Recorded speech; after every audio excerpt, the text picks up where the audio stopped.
Sorry, 919,000. Opo, opo. No? So that's one. Tama? Wala po. Buti wala ho dito si Senator Joel Villanueva. Yan ang passion niya eh. No? Every year, ito ang kanyang tinatanong at binabantayan because he's very concerned with yung mga job order and contract of service natin. And I see this across the board in our bureaucracy. Nung rini-review ho namin yung budget ho natin, we always see this in many of the budgets of the different agencies, yung unfilled positions. Yes. No? So for example, in 2024, out of the 2 million authorized positions, 157 unfilled. No? Yes. So that's almost 10%, no, of the total bureaucracy. And then nakikita namin sa iba-ibang agencies, may mga 50% of their authorized position unfilled. Na for example, sa Bureau of Treasury, 52%, sa Department of Finance, 53%, sa ano pa ba itong matataas? Bureau of Customs, 37%. Pero yung 37% nila, 2,000 employees ang unfilled. Sa BIR, 27%, pero pag ginawa mo yung absolute numbers, that's 5,800 positions unfilled. So nakikita rin namin trend, no, in the budgeting, pag nagre-review kami, mataas yung unfilled nila, pero kung tumataas yung kanilang professional services expense under the MOE. So ibig sabihin, kumukuha sila ng GO at COS. Di ba? So parang para sa akin, counterintuitive yun. Meron ka unfilled, pero kumukuha ka ng GO at COS. Di ba? Dapat i-fill up mo na lang yung iyong authorized para may security of tenure. That will improve morale. That will also make them CES eligible. Diba? Kung kukuha sila ng examination. At ang importante dyan, yung benefits makukuha nila. No? Dahil ang GO and CO walang benefits. Tama po ba? So walang benefits ho sila. So this is my question. No? In the quest to increase the morale or maintain at least the morale, 1/3 of our workforce is JOs and COS, contract of service, job orders, and then maraming unfilled positions, 157,000 unfilled positions in 2024. So can I get your opinion on this, Chairperson Yap? Kasi meron tayong, ang goal nyo is to increase morale, pero hindi naman natin na-achieve yan dahil mataas ang unfilled at mataas ang JO and CO. What should be, what is your opinion on this and what is your analysis on this? I think the bigger problems, Mr. Chairman, is the fact that the JOs and COs are not considered employees of government. So we cannot touch them. Some of them, alam natin to, masakit nga po kasi, nagtatrabaho sa kanila 30 years, 40 years. Ito lahat, di ba? I'm sure sa COA may mga ganyan rin. Especially contracts of service, marami po nagtatagal. Correct. So, pwede bang 30 years ka nagtatrabaho pero hindi ka pa rin... Hindi ho talaga tama yun. I mean, across national down to local governments, hindi ho talaga tama yung matagal na nagko-contract of service tayo. Yun na nga po, labas po sila. I mean, it's not I'm washing my hands, but we can engage in policy discussion on this. Labas po sila kasi sa jurisdiction ng Civil Service Commission. We cannot regulate them. Ang regulatory agencies po for them are the Department of Budget and Management and COA po. Hindi ko po binabato sa COA pero Katabi niyo sa Chairman. Pagkatabi po kami ni Chairman. Pero as of now po, pinag-uusapan po ng COA, DBM at Civil Service Commission, itong question po ng possible benefits on a longer term for contracts of service and JOs. Yun po ang problema namin. I think ang contributory factor din kaya pag minsan hindi na-fill up yung 150,000 na vacancies, kahit maraming JOs and COs, yun pong fit ng qualifications for the vacant positions ay hindi magtugma kahit applyan ng JOs at saka COs. Wala rin silang eligibility that is appropriate or marami po kasi sa technical services na nagbibigay, consultancy services for one, they don't want to get into the stream of government employment. Kaya pinipili nila yung COS na positions. Having said that, however, marami naman sa kanilang kumukuha ng civil service eligibility. So my personal sense, and I think we share it with the Commission, is that kailangan pong tignan po yung overall policy governing JOs and COs, and it has to be something that probably will be done through legislation, even if it takes a long time, or something that gives authority for us to compel a stable set of benefits or tenure incentives for JOs and COs. I think dahil sa constitutional mandate ng CSE to be the central personal agency of government. Yes. So CSE should look at the entire workforce of government. No? Yes. I know that you don't regulate JOs and COS, but you regulate the entire workforce of Yes. government. And if the problem is itong mga COs and JOs hindi ma-fit doon sa qualification ng mga positions, then we should also look at that. Yeah. Ang punto ko lang, we have to look at government As a in whole. its entirety. As a Hindi whole. po eligible, hindi natin titignan because government functions as one. Yes. Isa lang ang kanyang function. And alam ko, marami talaga tayong mga, sayang wala Senator Joel, no? But meron siyang data na iba, 30 years, 40 years. Ang tagal na, nag-retire na sila.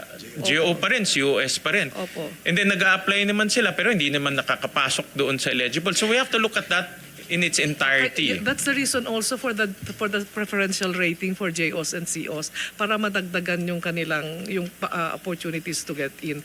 But more than that, I think, is the idea of yung wala kasi silang employment status kaya hindi mo maano. Our suggestion, for example, in the House of Representatives was, since their employment in government is governed by contract, maari sigurong may pulisiya ang gobyerno na i-integrate doon sa contract yung at least the fundamental benefits that they should be receiving, more or less comparable to the benefits being given to regular employees. Although yung ating mga contracts of service meron na sila ngayon existing na parang incentive, may additional sila na 20% incentive over their pay. Kaya marami din po kung mas gusto ang COS kesa pumunta sa regular plantilla position. Kasi pag i-add mo po yung 20% na dagdag sa kanilang sweldo, comparable na po yung position nila dun sa regular plantilla position. So the whole idea or this whole situation about JOs and COs requires an overall policy review. But in the meantime, I think the most immediate we can do is yung to look into the contractual provisions, and I think not by law, but it can be integrated by executive order probably, or the LDBM order, that a basic set of benefits should be given to them that is comparable, and then probably the idea of more stringent implementation of provisions and a limited hindi sila pwedeng magtagal ng 10 years or 20 years or 30 years na ano. We are mulling, pinag-usapan sa last na commission meeting namin and our dialogues, regular dialogues sa commission, na kailangan maglabas, possibly we can put in, but yun nga, hands tied kami, na kung pwede kaming maglabas ng pulisiya na walang dapat magtagal na contract of service or job order ng mahigit na ganitong years. Kanya lang, the other argument is that paano kung wala na silang mapasukan, ililimit mo yung kanilang di wala rin naman silang sweldo. Kawawa, may counterbalance po kasi yung tanggalin natin ito, ilimit natin ito. Marami namang hindi makakapasok. Inaaliw na lang po natin ang ating sarili na kahit papano yung JOs and COs, while hindi pa pareho ang benepisyo sa regular employees, meron silang pwedeng mapasukan sa gobyerno at magkakasweldo sila on a regular basis, at least for the time that they are in a JO or COS position. To be honest, if you look at this number, and 1/3 of the workforce of government is on a JO or COS basis, parang temporary to, walang Yes, security of yes. tenure, walang benefits. For me, if I look at this scenario, there's something wrong that 1/3 of our workforce in government, wala siyang security of tenure, wala siyang benefits. I agree, sir. And ako, if you ask me, my personal opinion, dapat they should be treated the same way as any other government I official agree, because I agree. sila ay nagtatrabaho sa gobyerno, I agree. nagbibigay ng service. Lalo na pag tumatagal ng 30 years. I agree. Lalo na pag tumatagal ng 30 years. Ngayon, if you talk to COA, of course, COA naman, their mandate is to audit to make sure that everything is in order in terms of financials. And DBM naman budget, yan naman ang kanilang focus. Ang GOCOs parang walang kanya-kanyang agency, kanya-kanyang policy yan eh. No? Yes. So what I want to request from sa CSE is take the cudgels for the JOs and COS from a analysis Point of and view, yes, and recommendation point of view. I know you don't regulate them, but Yeah. kailangan lang merong tumingin nito as a whole eh. Opo. No?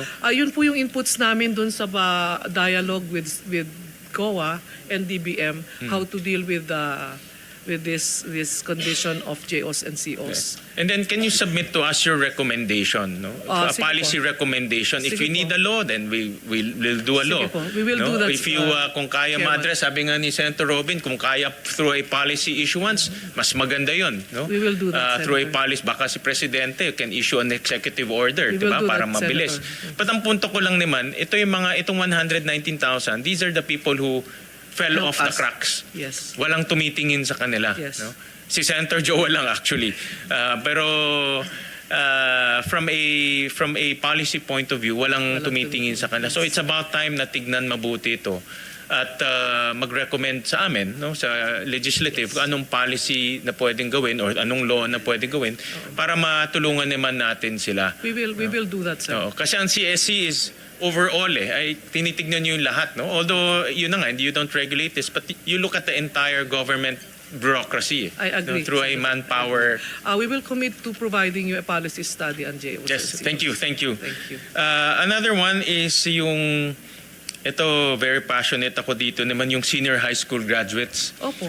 Kasi nung nag-shift tayo to K-12 in 2012 at nagkaroon tayo ng senior high school graduates in 2021 ba? No? 2021, no? Gobyerno ang lumabag doon sa K-12 law because hindi tayo tumatanggap ng K-12. Wala tayong service standard for K-12 graduates, no?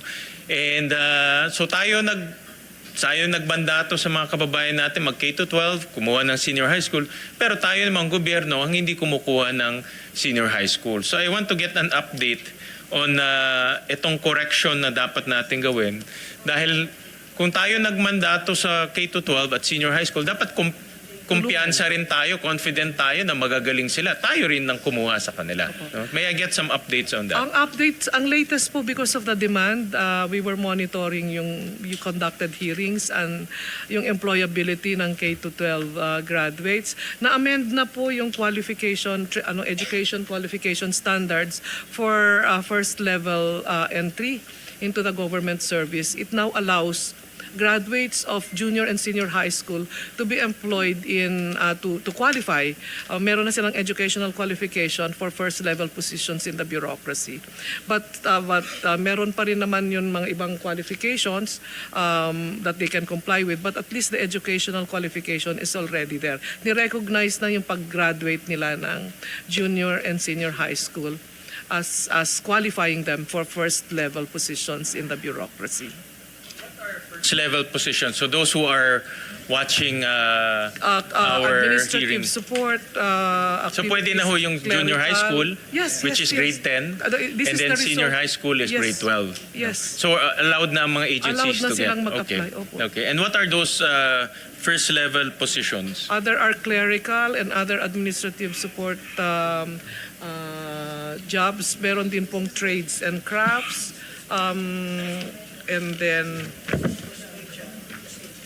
custodial positions.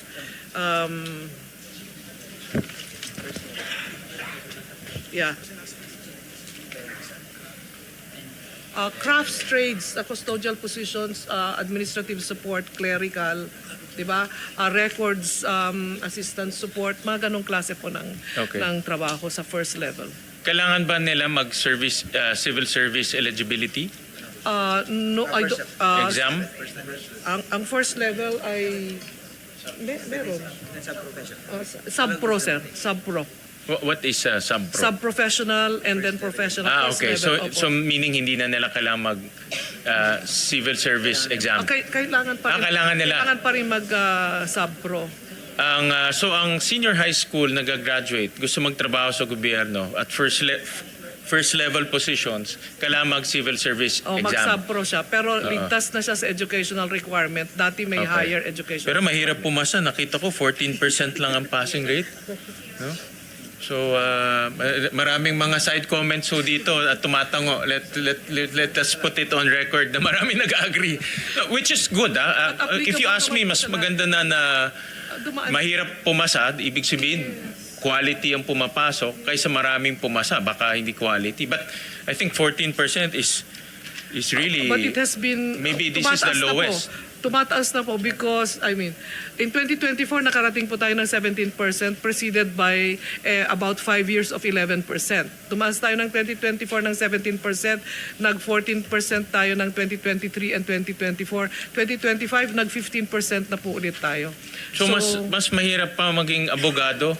Mas mahirap pang pumasa ng CSC kaysa maging abogado? Marami na pong nagsabi yan sa amin kasi po I think the difference is yung type ng exam. Sa pag-abogado kasi or teacher or engineer, focused po yung discipline na pag-e-examan mo. Ito lang, yung engineering skills na nag-specialize ka. Ito po kasi aptitude... Pero ang workaround kasi niyan is magsi-COS siya. Yeah. Tama? Yes. So doon tayo doon ang nagiging butas. Yes. 14% nga ang pumapasa, marami bumabagsak. Ang ginagawa naman, magsi-COS route naman siya. So wala, it defeats the purpose rin. Baka there's, from a policy, ang daming yes po dito. Maraming nag-agree sa akin. I know. No, but ang ano ko lang, baka from a policy standpoint, you have to look at the workaround kasi baka naman nag-CCOS sila dahil hindi sila pumapasa, then it defeats the purpose of the civil service eligibility. Kasi yung fit po kasi ng kahit may eligibility ka, perong training, experience, wala ka nun. Yun kasi yung hindi nagmamatch yung qualification standards. And this is why also, kasi outdated na rin po yung qualification standards natin. Ang last review was 15 years ago. Marami na pong outdated na positions, marami nang mababa ang sweldo na positions sa IT na po tayo. Ang sweldo ng mga IT ang bababa pa. So we have a new study, we have embarked on a study together with the UP and SIPAG to review the qualification standards across all positions. Probably we can finish this in 2 years or 3 years para ma-submit to the President and to the appropriate agencies for review para matignan po yung qualification standards natin. Kasi ano na po, masyado mas matanda pa po sa akin. So can we maraming policy review that you need to do. Yes. Napansin ko lang ito I think na mga nandito would agree na nagiging lusot lang nila is mag-COS. So it defeats the purpose. No? Bakit pa tayo mag-exam kung pwede ka naman mag-COS? No? Maybe you should look at that. Hindi ko alam anong solution Chairperson, but I'm just saying maybe you should look at the entire continuum. Magkakadugtong po correct, in continuum. Magkakadugtong po yan systems when like we cannot talk about qualification standards and etc. without again looking at the kind of exams that we have. Kasi I think in all it's aptitude. It does not prepare you for government service. There's numerical, analytical, language mastery, all 30%, 35%. Ang general information, which is knowledge of government, is only 5%, which is very tragic for me. There are so many ang kinakatakutan ko, pwede ang senior high school pwede na, pero hindi naman sila papasa. Exactly. Diba? Pero alam ko dun sa battery ng senior high school, sir, yung kanilang curriculum, papasa yan. Papasa sila? Papasa yan, sir. Mas fresh pa yung kanilang utak sa general education principles. Do you know how many positions are available for first Although level? there is also the cultural thing, sir. Ang ating karamihan ng ahensya natin, ang preference pa rin graduates. Yes, so, kasi supply and demand yan eh. Yun ang masakit. Unless we do some affirmative action and ask and tell them, could you please hire at least these people for this? Do you know meron bang how many positions are available for first level positions for senior high Meron school? ba tayong Do you have data sa any first level idea? positions? Kahit na estimate lang. Can you Yeah. submit the data? Meron kahit na estimate lang. Wala kayo ngayon para lang marinig na ano na uy, may first available level out of ano? for senior high school. Just para marinig nila that and they'll be encouraged to marami ang middle apply. Mas marami ang second level. Yung first level na data. Akin na. More or less lang, more or less. No, not naman. There are 83,000 unfilled first level First positions. level. So that's Yes. the potential for our senior high For school our to senior apply high school, apply yes, to. sir. All right. Sige. I think you just opened another area for CS preferential rating. I don't know. Just to allow them to get in. Baka pwede. Yeah, yes, yeah. yes. So, ang recommendation ko lang, Chairperson, is to look at the entire continuum, no? From the examination Yes, to lahat the COS, Opo. to the senior high school. Kailan dugtong-dugtong kasi siya eh. Isa pong stream po ito eh. Pagpasok namin sa Civil Service Commission. Kasi alam ko yung mga ibang agency kaya nagsi-COS kasi mahirap kumuha ng legible na pasok doon sa ano. sa qualification Yes, standards. Yes yeah. po. At saka walang room to maneuver. It Yeah. is this or this. Wala siyang equivalencies. Like say for example, if you say training for this number of hours and this area, wala bang equivalent? Yeah. Something like that. Senator JV, do you have any questions to CSC? May CSC ko na. Mr. Chair, I'd just like to take advantage. I'd like to thank the Civil Service Commission for acting on what I can say is a parochial concern, no, doon po sa amin sa San Juan. And also nice to see Chairperson Marilyn Yap. Siya po ang SecGen namin. No? Ako ay nando sa House of Representatives. Of course, my only memorable stint in the House. First of all, I'd like to thank Civil Service Commission for their prompt action on the issue of yung San Juan employees, lalo na yung mga department heads, whose terminal leaves were withheld. No? Kakaawa man, hindi po dahil sa nag-aano po ako, pasalamat na ako that finally most of them already received their terminal leave after 6 years. Kasi their 2019 po nagtapos yung kanilang mga kasabay po ng mother ko, no? Most of the a lot of the department heads were terminated or not renewed, pero matagal sa kanila nagserbisyo rin.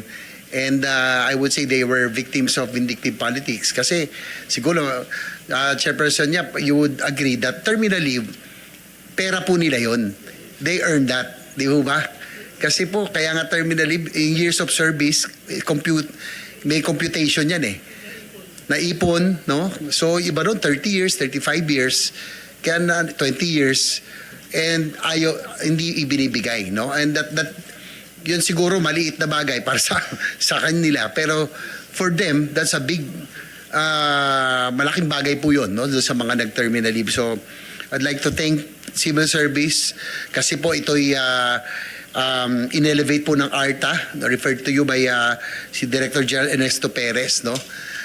Nag-file kasi po yung mga concerns San Juan department heads and employees because of their terminal leave that was withheld with the ARTA, but it was referred to Civil Service. Because of the prompt follow-ups, talagang tinutukan po ng Civil Service. Whoever was in charge, sino man director po yun, I just like to thank them. Kasi po, if this happens, doon po sa amin, I hope this does not happen also in other LGUs. Kasi talagang nangyayari po yan, Mr. Chair. Alam naman, buti, pag yung po may change of administration, especially kung hindi magkakampi, talagang nagkakaroon po ng gantihan ng politika, ng vindictiveness. So, thank you very much to Civil Service kasi maaring yun, no? Terminally, pero that means a lot to these employees who have served San Juan very well for many, hindi nga years, decades. So, maraming salamat po sa inyo tungkol po dito. Yung tanong ko na po, ma'am, doon po sa, pag sinabing seso, that means may ano na po yun, no? May security of tenure din, dagdag seso. Ang nagtataka lang po ako doon sa, although natanong ko na rin po noong DOH budget hearing, most of the USECs and ASECs of Department of Health were replaced, no? Nagulat ako kasi nung humarap po ako, being the principal sponsor and author of the Universal Healthcare, marami po sa kanila nakatrabaho ko, and a lot of them were part and played an important role in the passage of this landmark legislation. Kaya lang nagulat po ko, don't know kung ano man to, you can answer kung ito ba'y nag-apply sa kanila or pag nasa USEC level, ASEC level ba, hindi na applicable yung sa SESO. Kasi ang worry ko lang po rito, Mr. Chair, yung pong institutional memory, no, of the agency or department. Kaya nga po may SESO eh. Kasi po, to ensure that there is continuity, di ba? May continuity, no, na may iwan na alam po yung programa. Nagulat po ako sa DOH, ang naiwan na lang po ay si Secretary Herbosa, but most of the USECs and the ASECs were replaced. Eh, syempre naano ko dahil wala na yung mga dating kausap natin. So how will we implement better yung universal healthcare? Gayong wala na po yung mga may alam po sa programa, no? Sila USEC, sila nag-acting secretary pa, Dr. Rosario Vergere, Aquiles Bravo, who are CESO 2 rin to, mga CESO 2 sila. And Dr. Kenneth Ronquillo, CESO 3. Ayun lang po, ma'am. Baka nabigyan ko kayo na ano, pero I was just surprised. Before I ibigay ko sa CASB po, ang karamihan po kasi ng USEC at saka ASEC ay presidential appointees. I don't know the details of their separation from the service, but if it is a decision of the Office of the President, hindi po natin maaano yon. However, meron namang safety net po ang ating mga career executive service officials. They are not removed from office. Meron pong pool na pinaglalagyan muna sa kanila sa CES board. There is this pool of professionals until they are deployed to appropriate agencies fitting their qualifications. So may safety net po yung CESB appointees. But I appreciate yung point po ni Senator na silang may institutional memory. Alam na po nila yung pagtakbo ng proyekto. Tapos tatanggalin mo. Tapos yung learning curve ng susunod, medyo mahirap-hirap na naman. Yan nga po, Chairperson, no? I thank you for agreeing with me. Yung institutional memory is very important. Yes. Kasi, presidential appointees may come and go, may bagong administrasyon, pero dapat may naiiwan ho talaga. Who knows yung history ng mga programa and of course yung mga proseso at yung mga information about the institution. So yun na po na ano ko, because I was so surprised, Mr. Chair, when we conducted the hearing, wala na yung mga kausap ko noon when we were drafting the universal healthcare, and these are very good people, I would say, career officials. So pag presidential appointee yung session, na you give it up already, yung hindi naman. You don't give up your CESO rank or rating, you still maintain it. Hindi ka, kaya nga security of tenure sila eh. Ilalagay po muna sila sa isang Na different pool na lang. Until yung kumbaga, ihahanapan sila ng paglalagyan na angkop sa kanilang qualifications at sa kanilang rank. Ganun po ang ginagawa. Okay, just wanted to be clear about this, no? Okay. Kasi lang, I hope in the future then that this, yun yung concern ko, yung continuity is very important, no? And I think that's where the CESO rank plays an important role. And again, Mr. Chair, yun lang po ang ano ko sa CSC. I'd like to thank you again for yung inyo pong ginawa po para sa amin sa San Juan, especially for the department heads and the employees whose terminal leave, siguro mga 30 of them, no, na 30 or 40 of them na talagang nakuha nila after 2 years, 3 years, after 6 years. And I think that's very unfair because that's money that really belongs to them. So thank you, Mr. Chair. Thank you, Chairperson. I just have a few more items in the budget naman. And this is based on the COA report. Binabasa naman Chairman Cordoba yung COA report. Sinuseryoso ho talaga namin to. In 2021, ang traveling expense ng CSC is 2 million And then in 2024, umakyat siya ng 38 million. And then now there's a request for 40 million. Is there any particular reason bakit from 2 million tumaas siya to all the way to 4 million in a span of 4 or 5 years?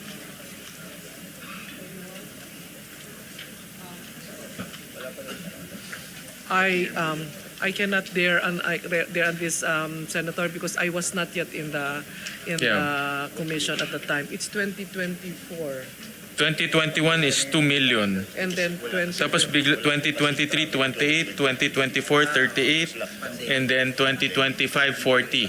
Ngayon 40. So, walang biyahe sa period ng pandemic, pero umakyat po siya ng after the pandemic.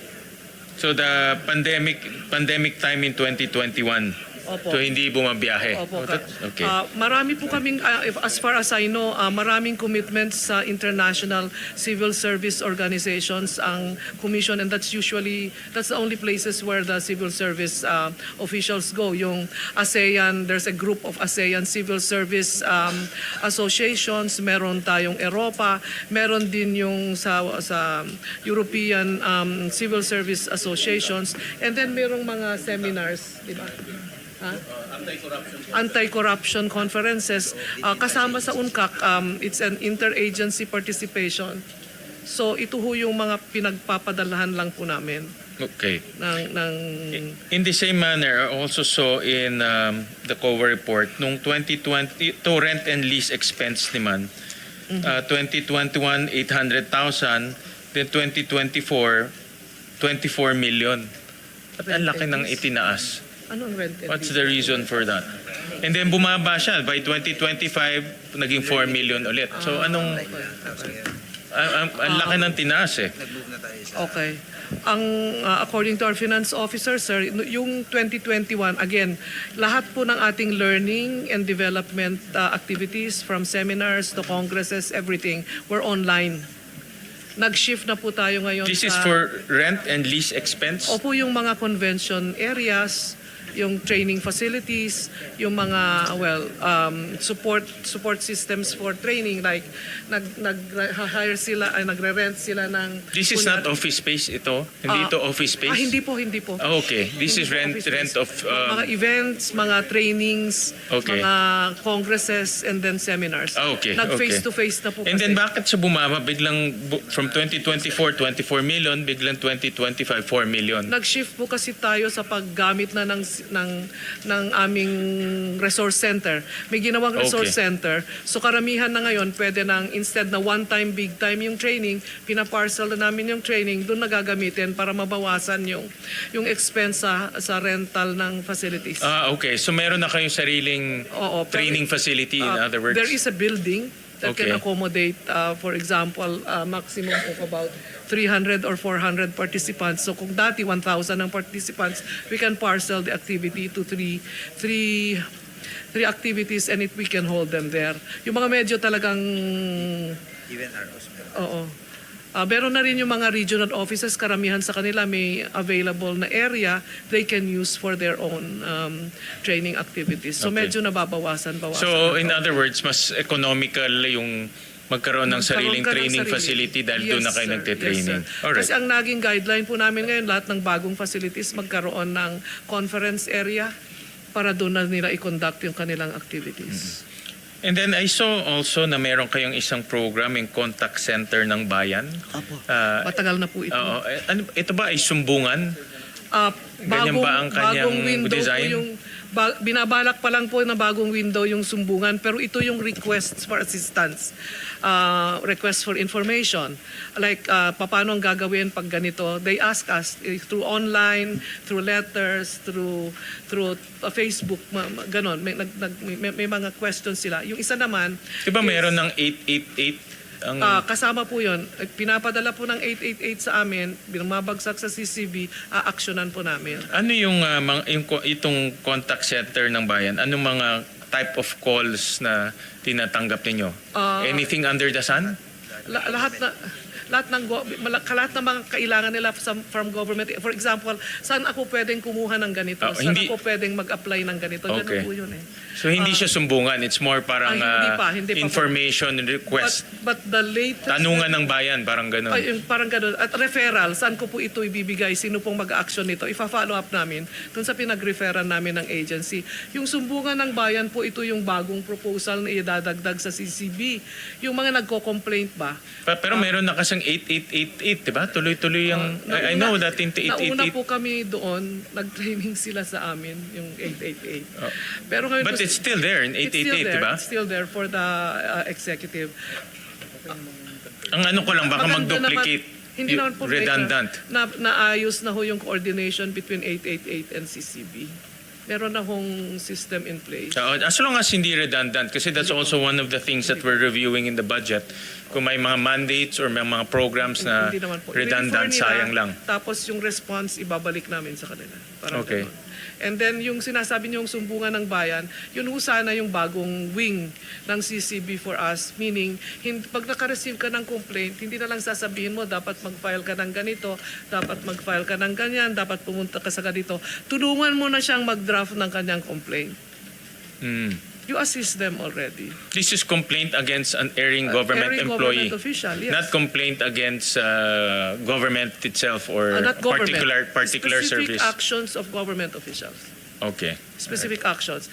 Kasi kung tatanggapin mo pa yung complaint, meron ginawa sa akin, meron akong ginawa ganyan, pumunta ka sa ganito, wala rin pong mangyayari kasi doon. Eh di tulungan mo na lang nang mag-file ng complaint. Oh, kasi meron din pagdating naman ng red tape, merong ARTA. Yeah. Meron, 'di ba? May 888. Yeah. Meron kayong contact center ng bayan. So pag may mga ganitong redundant programs, May network. we suggest to the agency na make sure na klaro yung mandato, hindi para hindi rin magulo sa tao. Saan ba ako tatawag? Kasi, 888 ba? Contact yeah. ng bayan ba? O, Kasi yung ARTA po kasi limited sila, yun lang yung Red tape. Yung red tape, yun lang meron silang 3720, you know. Yeah. You stay there. If it is like this, you act within 3 days. If it is like this, within 7 days. If it is more technical, it is 20 days and probably another But I think extension. kung ang EOD purpose would- naman is to give information, okay naman yan. At least yes po. yung mga tao talaga minsan kailangan ng guidance. Yes. Oo, kailangan ng guidance. Ang mahal po ng maghanap ng assistance ng abogado, mag-draft ng complaint, mahal po eh. Oo. Alright. So kayo na tumutulong sa kanila? Ito po yung bubuksan po sana namin by the end of the year. Okay. Okay. Kasi wala pang ganyan ngayon eh. Tanggap lang ng complaint. So kung meron Pero silang complaint sa isang government employee, tutulungan nyo na rin sila mag-draft ng complaint? Yes.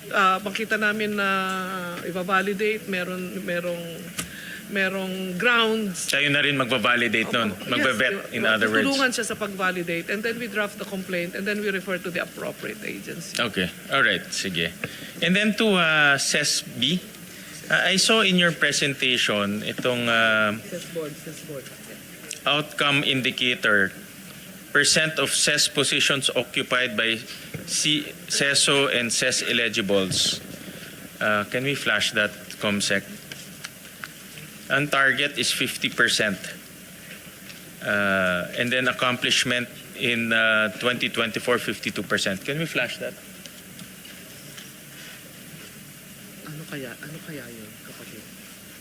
Ano kaya yun? Ano yung sinabi? Yan. Hindi ba hindi, before that. Percentage of positions occupied by CESO and SES eligibles. Yan. Hindi ba dapat ang target dito is 100%? Kasi gusto mo lahat occupied by CESO and SES eligibles. Diba? Yun yung sinasabi ni Senator JV kanina eh. Diba? Why are we, by making it 50%, ang feeling ko dito, we're shortchanging government. Kasi ang gusto natin lahat, diba? But realistically, hindi mangyayari yon. No? That's true. But as a matter of target, di ba natin gusto buo 100%? Hello, yes. Yun po, kasi yung SES occupancy po, that's number of CESOs and CESAs occupying CS positions. So, nagdadepende po yan sa, kasi gumagalaw po yung figures na yan, no? Depende po yan sa na-appoint by the OP into the CES positions. Depende po rin yan kung may mga creation of new positions na ang DBM po ang nag-a-approve. Yan po yung gumagalaw at hindi lahat ay na...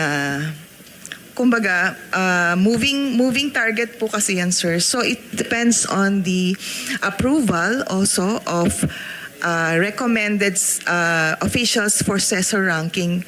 Kasi po ang CES board po is only recommendatory, and then it's the Office of the President also po who approves the appointment of an official to an assessor rank. So yung CES position, appointment to CES position, and also the appointment to CES rank. And then yung denominator po niya is gumagalaw din po. Depende po may creation of new positions or classification of positions. Yeah. So sa ngayon po, ito po yung nagiging trend. We just monitor. Actually, ideally, yes. Diba, It's an indicator of professionalizing the bureaucracy. That's also what we want to we aim for. But unfortunately, So what we're saying here is 43% of all positions in government are CES positions lang po. are CES eligible. Hindi po. Bali, kasi po, sir, meron po mga positions in the Occupied po third level or na hindi po siya considered as CES positions like coterminus. Hindi po siya. So, bali po, ang minamonitor po namin is those classified as CES position. But in a perfect world, dapat 100%. Sana po. Yeah po. Oo, so just review this target kasi nga Opo. ang gusto natin professionalize Yes. lahat. No? So Opo. I'm just saying lang na masyadong mababa yung 50% if our target is to professionalize. So Yes po, just sir. review this matrix. And then I saw in your budget na tumaas yung meron kayong training and scholarship expense. Tumaas siya by 50%. Training. Oo. Wala po kaming Training and scholarship expense from 8 million to 12 million. 8 million in your MOOE. What training or scholarship are you giving? Sir, wala po kaming scholarship. Training meron? Yung training po nito ay para po sa mga CES eligibles who are applying for the CESO rank. Okay. So we conduct training, yung what we call the Leadership and Management Proficiency Program, yung Saldiwa and Gabay, which is part of their requirement to become a CESO.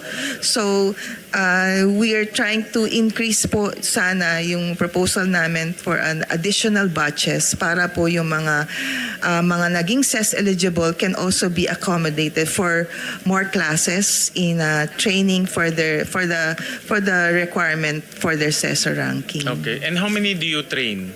You train them para ma-promote sila, di ba? For the ranking po. For the ranking Also, is promotion. Yes po. Oo. And also, ito pong mga training na to, nagagamit din po nila for their career progression. Like sa DepEd po, yung mga third level officials po natin dyan, required po sila. So additional points din po yun for their promotion. Okay. And how many do you train every year? Every year po, bali, every batch po kasi ng Saldiwa and Gabay, we at least 35. Konti So we lang, conduct, opo, kasi ano po siya, 16 days, 14 days residential training. And then there's a community immersion sa mga poor communities. Our eligibles are, they reside for 5 days with poor families to be immersed in their conditions so that they will be more grounded. When they do policy making, program implementation, nandito po sa perspective nila yung deeper 35 commitment. a year is not so much. No, it's not 35. Per batch po ito. So we So have how many a year? 4 batches times, So 120, Opo. more or less, no? not only 120, kasi dalaw po may gabay. So, bali, mga 300 po. 300 a year. Apo. Okay. All right. Okay. I don't have any more questions to both CSC and CSB. May question pa? Ginoong Pangulo, aking pong sinususog ng kanila pong budget ay dalhin na po natin sa plenaryo. I so move. Thank you. With that motion, any objection? Hearing none. The budget of the Civil Service Commission, its attached agency, the Career Executive Service Board, is now deemed submitted for plenary's consideration, subject to the discussion and the submission of documents requested. So maraming salamat po for coming over. Thank you. All right, so you can be excused, ma'am, and then we'll hear the COA's budget. Thank you, sir. Thank you, Senator. Bigay ko na lang yung ano sa kanila, yung tatlo. Ha? Pwede bang pakuha mo na lang to? Yes po. Pupuntahan ko lang siya. We'll suspend for 1 minute so that the CSC and the CESB can organize themselves.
briefing and let's all settle down.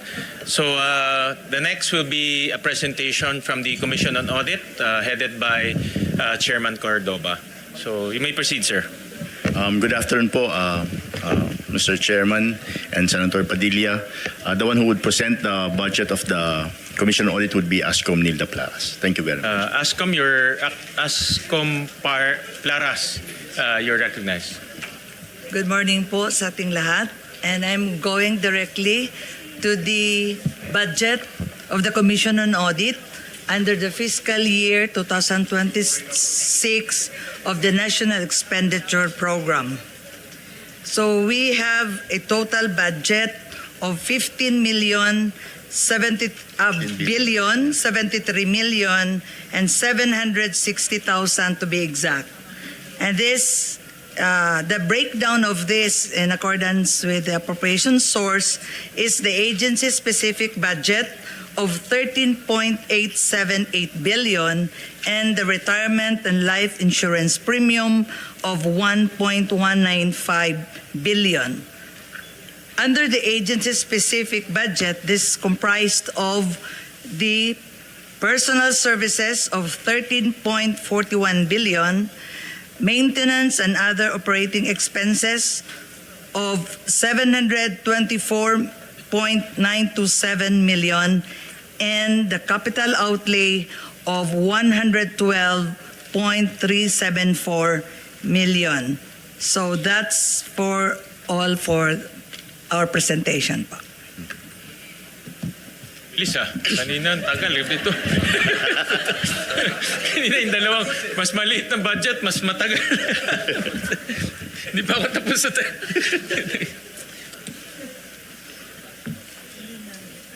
Okay lang, diretso na tayo.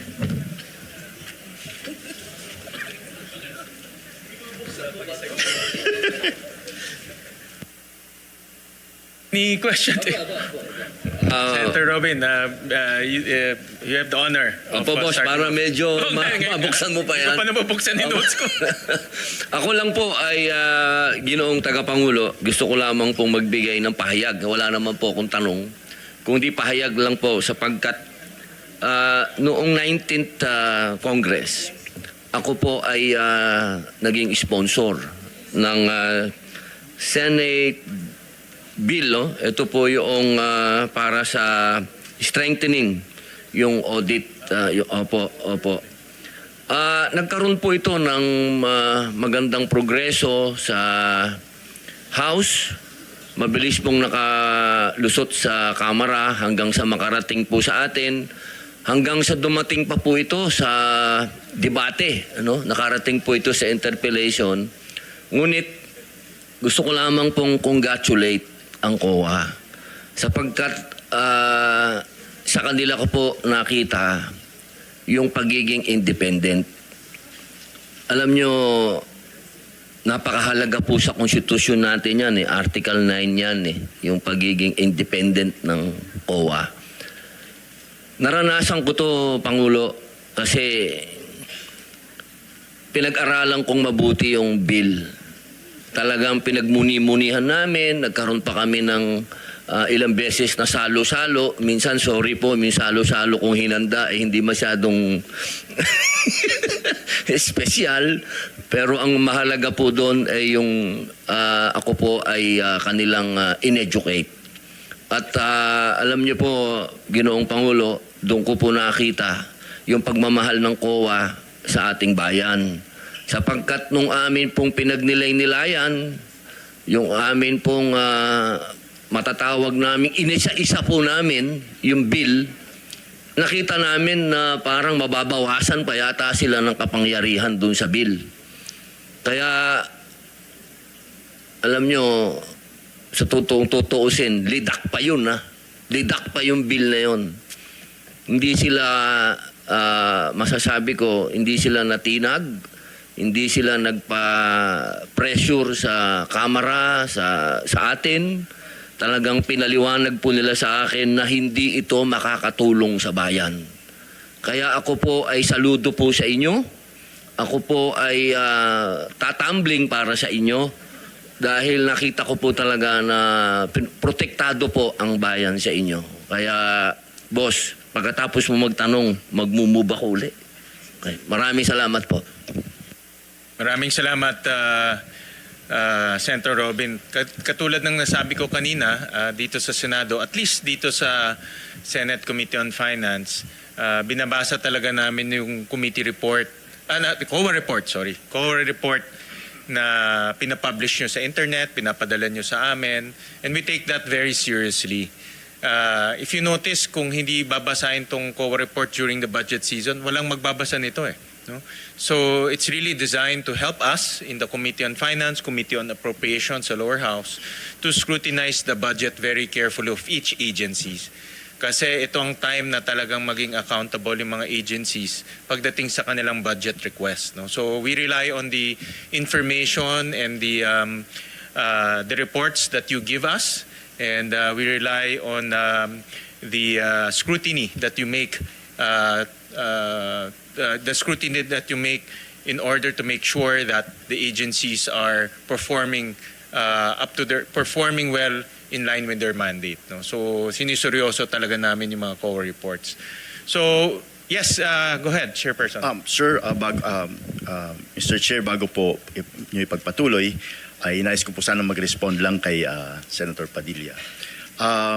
Senator Padilla, galing po sa puso ng lahat ng tiga-COA, naramdaman po namin ang pagtatanggol ninyo sa pagpapa-improve at pagpapa-amend po ng aming charter. Naramdaman po talaga namin ang concern at ang talino at galing ni Senator Padilla. So, gusto lang po sana namin magpasalamat on behalf of everyone po dito, pati po yung mga nag-retire na, ay maraming salamat po. Thank you. Actually, sa totoo lang, kinausap ako ni Senator Robin noon. Remember, sabi niya, pare, ikaw na lang mag-hear nito. Nung nakita ko, sabi ko, pare, ang hirap nito, bahala ka na dyan. Mahirap talaga yung bill na yan. It's not a simple bill. But si Senator Robin really took a lot of time and effort to study. No? Kaya nakita ko yan with my own eyes. So,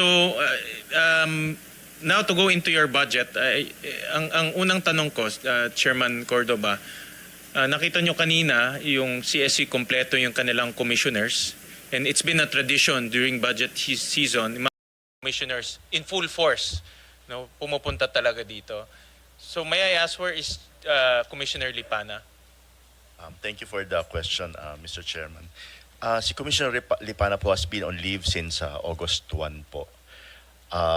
Ang kanya pong leave ay na-extend po niya hanggang October 30 dahil he has been undergoing treatment po sa abroad for his sickness.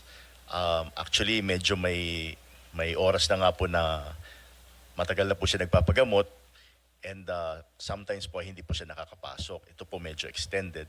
And if mamarapatin po ng Honorable Chair po natin, we can submit po his medical certificate, but ano lang po siguro, ang treatment po siguro ito would be para sa inyo na lang po muna siguro.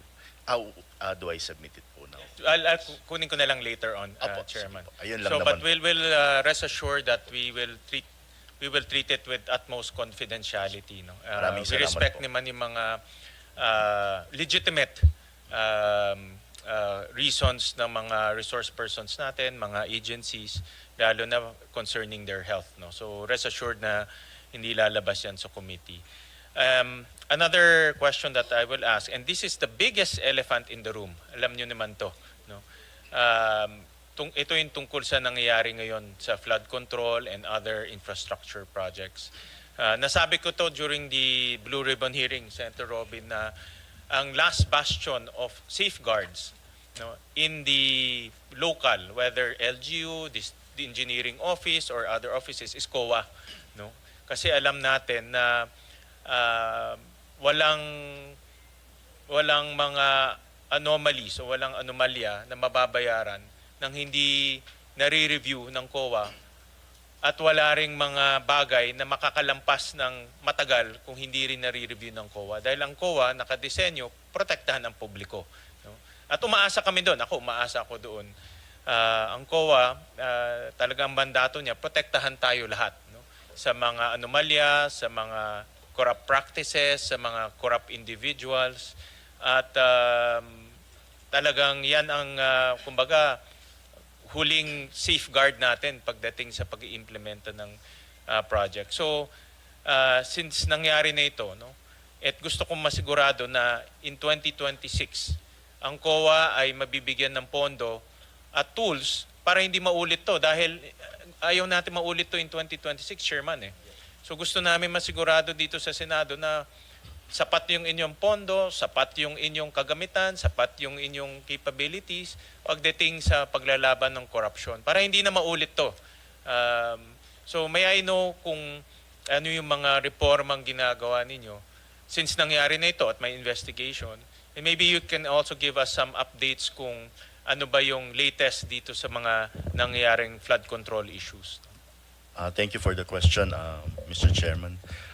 First of all po, ang aming pong napansin on our side would be, kailangan po siguro namin ng tulong nyo, would be lack of manpower. Like for example, ang pinag-usapan po dito is ang pinaka-epicenter po nitong nangyari na ito is the first District Engineering Office of Bulacan. Ito pong mga nangyari na to, ito pong flood control, when we analyzed it, ay 20% of the full amount ay nasa Region 3. And almost 50% of that amount is in Bulacan. So when we check dun po sa ground, napansin po namin we only have 2 auditors in the first District Engineering Office of Bulacan. Yung pong team leader at saka kanyang assistant team leader. Bumaba po kasi ang aming number of positions dahil po nabawasan po kami ng DBM. 963 positions pong naalis, sa Bulacan po ay sa Region 3 is 136 positions po yan. So yun pong aming dalawang auditors doon ay handles 11 municipalities, 3 cities, and 8 LTO offices. But nakapag-issue naman po sila ng NDs. But ako po, Your Honors, ang tingin ko po, I would say na medyo nagkaroon po ng konting kakulangan. And the part of that ay we cured it through a fraud audit, diretso po, galing sa taas. So nagpa-fraud audit po kami sa First Engineering District of Bulacan.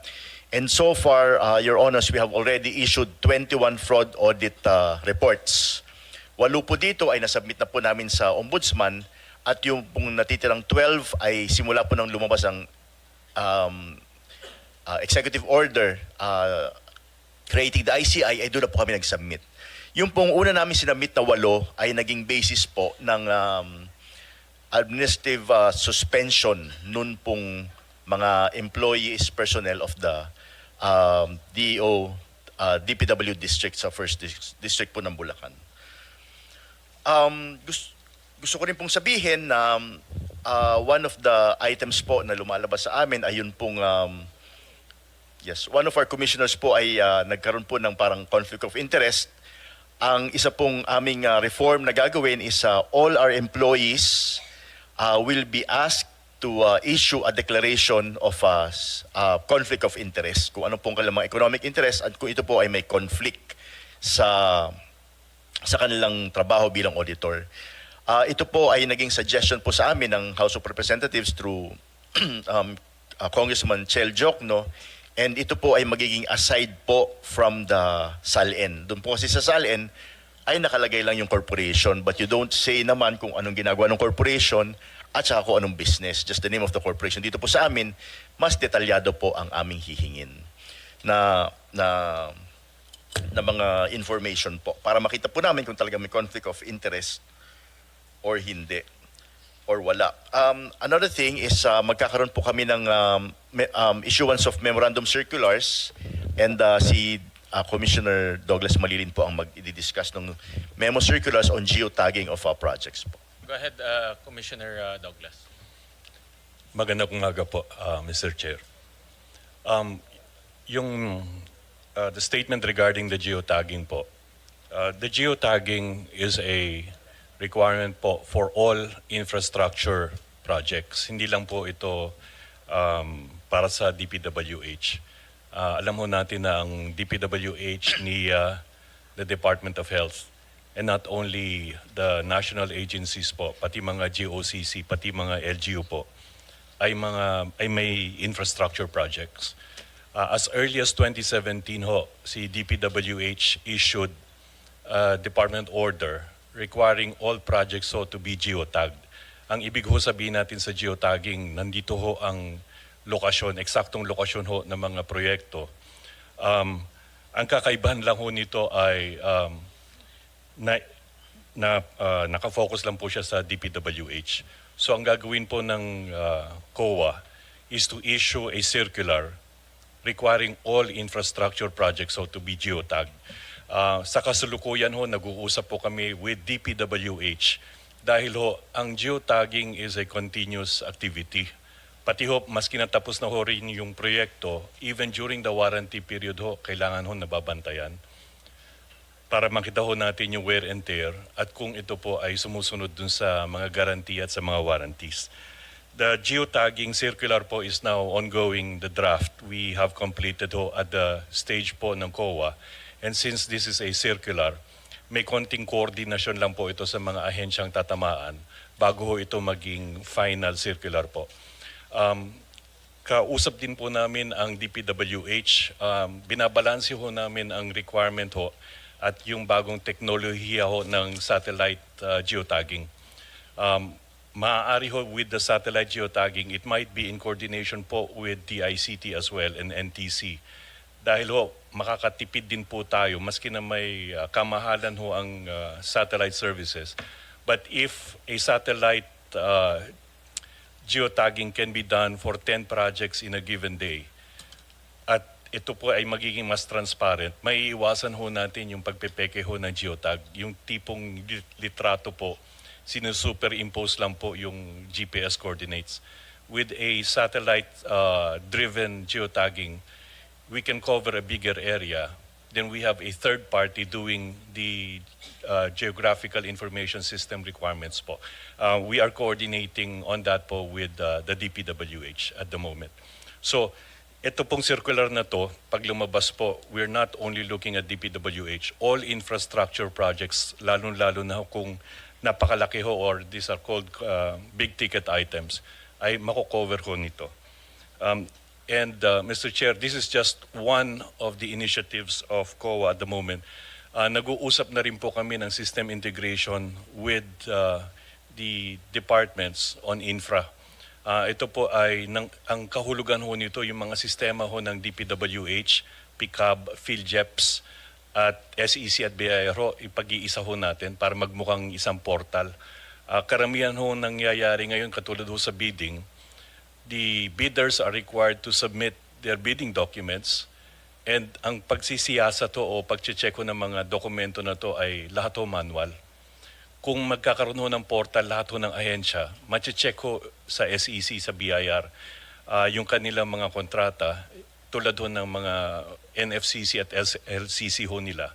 So magtutugma-tugma. Napapansin ho ng BIR ngayon and it is being reported na maski na ganito kalalaki ho ang project nila sa DPWH, pag tiningnan ho yung kanilang mga ITR, napakaliit ho yung mga deklarasyon. So tinitingnan ho namin na pag nagtugma-tugma ho ang mga impormasyon na to, we're looking at engaging all the agencies po para magiging isa lang po. And the third po na tinitingnan, it has been a constant suggestion, a pre-audit. Under the Constitution po natin, sa saligang batas, sinasabi po natin na post-audit po ang COA. Pero meron pong exception under the Constitution and under PD 1445 ho na dinadasal ho namin magbago na rin po at maayos ng magawang mas moderno po. We can do pre-audit under certain circumstances po kung mababa ang internal control po ng isang ahensya. Pinag-aaralan nga lang ho namin the resources required to do a pre-audit, especially ho manpower, facilities, and babalansin ho namin ito sa operational speed ng isang ahensya. This was lifted, the pre-audit was there with COA po until 2011. But this was lifted considering the clamor of the agencies that a lot of their operations po were being hampered or we are being slowed down by the pre-audit. So this was lifted. But there will come a time po we may need to balance the requirement po of a pre-audit as against going full post-audit po. So we're looking into the resources. Right now po, our initial estimate just for the DPWH alone and their district engineering office, we're looking at a PS or cost lang po ng tao, roughly about 1.7 B a year. Ang nakikita ho namin sa MOE ho nila would roughly be 300 million a year. And yung initial year capital outlay requirements ho is running at 400 million for the first year. So in terms of costing po and in terms of procedure, we're going to balance po a possible pre-audit or a selective pre-audit. But we are also banking on a full digitalization so that we could run better data analytics po as against a purely manual pre-audit po. So initially po, Mr. Chair, ito po yung mga courses of action that COA is taking a look at moving forward po. Maraming salamat po. Thank you, Mr. Chair. Thank you for addressing this. No? Talagang hindi pwedeng hindi natin palagpasin dito because, Mr. Chair, I think this scandal probably the biggest already in our history that rocked the government na kinagali talaga ng taong bayan na hindi, it's not only DPWH but of course sila po talaga yung primary agency that really undertook or implemented this substandard or ghost projects kasama yung proponents, but yung DBM was also mentioned, may kasama sa DBM, meron din sa COA, no? Ang while it has not been proven yet, siguro Chairman Cordoba, that resident auditors knowingly participated in the fraud, falsification, bribery, or was formally charged. Allegation is either through negligence or complicity, but they did not act through the red flags dito sa flood control project. So ang tanong ko lang, may sarili ba tayong investigation na sinagawa ang COA dito sa resident auditors that were assigned in itong notorious na Bulacan District Engineering Office. Siguro, Mr. Chair, sabay na natin isama na natin yung sa Mindoro, no? Because I think these are ito yung top 2 most notorious district engineering office na talagang lumobo doon pa lang sa sa paglagay ng budget. Kitang-kita from 1 billion, 1.5 billion sa National Expenditure Program, naging 20 billion. Doon sa dalawang district sa Mindoro. Sa Bulacan, meron naging 16 billion, ganun din. So yun lang, Chairman, what action has COA undertaken to investigate itong assigned auditors? Thank you po, Mr. Chair. Doon po sa ating fraud audit na ginawa, na isinasagawa po, part of it po is yun pong fraud auditors would also look at the negligence or complicity ng ating pong mga resident auditors po dun sa baba. And part of that po ay submit po sa amin and we will go through it po dun sa ating Internal Affairs Office para po mapatawan po natin ng tama na penalty. Actually, if mamarapatin po nyo, we can submit it to you, but ang pakiusap lang po namin, confidential lang po muna because po we are still going through the process of issuing the decision dahil pagkatapos po ng pag-file dun sa Internal Affairs Office, dadaan po to sa legal and then iti-take up po sa in-bank. But meron na po mga initial findings which we submit to the Honorable Committee. Salamat po. Thank you for that. Siguro with your indulgence, Mr. Chair. Kasi this has started 2022, no, yung talagang malaki yan. So, siguro kung lumusot nung hindi pa gaano kalaki, palaki ng palaki. So I think I hope that you would investigate. At nanggaling na rin mismo sa DPWH officials in this first District Engineering Office, nakasama po ang DBM and COA, no, doon po sa kanilang collusion, no, o yung sabuatan dito. And I hope that to restore faith in government, kailangan ho talagang magkaroon ng action dito. And I have confidence in you, Chairperson Cordoba. You have been in government for so long, nag-NTC pa lahat, no? And I am hoping that you would help in restoring faith. Kasi ang COA talagang natin, Mr. Chair, no? Talagang inaasahan natin na talagang siguraduhin yung mga proyekto na gawa ng tama at maayos. Kaya lang kung kasama yung ahensya na dapat nagche-check o nagpapatunay na maayos na ginawa ang proyekto, mawawala talaga ang tiwala ng taong bayan. No, ang nakakalungkot dito, Mr. Chair, I know that you were looking for Commissioner Lipana, who I believe is sick, na alam ko he's undergoing treatment, pero medyo nakakagulat din yung mga revelations that he received a huge amount na medyo nakakaano rin. So, ang COA ba, although he is an impeachable official, pero does he, kaya meron din ba kayong ginawang aksyon tungkol dito? Or, sige pa. Maraming salamat po, Honorable Chair, Senator J.V. Ejercito. Tungkol po dun sa ating mga resident auditors, rest assured po makakaasa kayo na tuloy-tuloy po ang aming aksyon doon sa kanila. Secondly po, yun pong fraud audit po namin ay tuloy-tuloy din po. Hindi po kami titigil hanggat hindi po namin naubos po yan. So far po, malaki na po ang natapos namin sa Bulacan, but hindi po kami titigil. And then we go to other parts of the country. Tungkol naman po kay Commissioner Lipana, well, nabanggit po ninyo that as an impeachable officer, ay wala po kaming discipline authority over a commissioner. But ang nangyari po ngayon is the Office of the Ombudsman has already started investigation.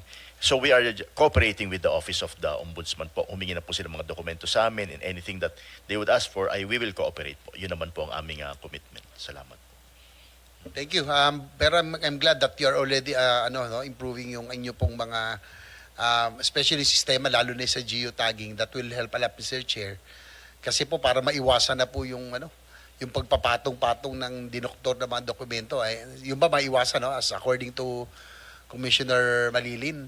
Kasi doon sa presentation ni Senator Lacson, I remember pati yung pictures hindi man lang pinalitan. Ilang taon na, parehong-pareho, pati yung tao hindi gumalaw. Tapos yung mga coordinates, itong very crucial kasi yung coordinates, minsan turo-turo na lang daw minsan that's how powerful the District Engineering Office of DPWH has become. Kasi Mr. Chair, sila na lang magtuturo kung sino gagawa ng kontraktor, at minsan kung hindi minsan ginawa o hindi, dahil dito hindi natin na-check kasi tubig ang hirap, walang address. Di ba? Pero Commissioner Malilin, yung ganitong halimbawa, nasa ilog, walang address yan, walang corner, walang yung pa with geotagging, ito pa masosolve na natin to because na to di ba? At least via satellite, makikita na ito, hindi na mauulit yun. Maraming salamat, Mr. Chair. Senator JV. Ganito po ang geotagging na para makita ho ng mga taong bayan naging history. In 2017, DPWH imposed the geotagging. Ang nangyari po at nakikita ho namin, may mga litrato ho na ginagawa kaysa ho yung metadata, yung sinasabi ho natin na dumidikit ho sa file, ay yung tamang metadata, ginagawa ho, sinusuperimpose po yung GPS coordination, yung description ho doon sa litrato. Nung nakita ho yan, nung nag-uusap na po kami ng DPWH, the best party po to do a geotag is a third party, not the contractor, not DPWH. And lumalabas po, it's a satellite read. Ang satellite reading po, medyo mahirap ng dayain po yan. And yung geotagging ho should really be faithfully done. Ito po, para lang may idea po ang mga kaukulan. Kung tama po ang lokasyon at coordinates po ng isang proyekto at the start, ibig sabihin po na pag-aralan mabuti kung saan ho yung proyekto, na pag-aralan ho na ito talaga ho yung lugar. So simula pa lang ho ng proyekto, alam na ho natin dapat ang lokasyon. Kung maiiba ho ang lokasyon, magdududa na rin po tayo bakit na iba po. Dahil kung tama ho yung pagpaplano, simulat sa pool pa lang ho, alam na dapat yung lugar. Kaya nagkakaroon ho din ng rason ng marami na ito po yung lugar na nasabi sa proyekto, sa terms of reference, Ang sinasabi ho ng contractor, tinuro po ng DPWH, iba ho yung pwesto. Yan na nga Pag po. Kaya nga, Opo. that's why I asked Mr. Chair. Talagang ganun na nangyayari. Sila na nagtuturo kung saan lang. Kahit na pag nag-audit daw, ito yun. Kahit na hindi pala. So with the use, aside from the physical verification, now with geotagging, talagang at least ngayon, mas malaking bagay ito. Kasi hindi nyo na madodoktor to dahil ano na to satellite ano na, di ba? Tama po. Feed, no? Yes po. Sige po. And Senator JV, sa ngayon po yung geotagging na kay DPWH po, it only points to one coordinate. It does not show po, hindi po pinapakita kung gaano kalaki po yung project o gaano kahaba. So, may improvement po na pinag-uusapan ho namin ng DPWH to actually plot out, makikita ho kung ano ho yung area, kung gaano kahaba, gaano kalapad, o kung may sinusundang ilog po to, kung ano po yung kurba. Sa ngayon po yung data ho ng DPWH is just 1 point. Ito po, makikita ho yung kahabaan at yung buong area po ng proyekto. Salamat po. Thank you, Mr. Chair. Again,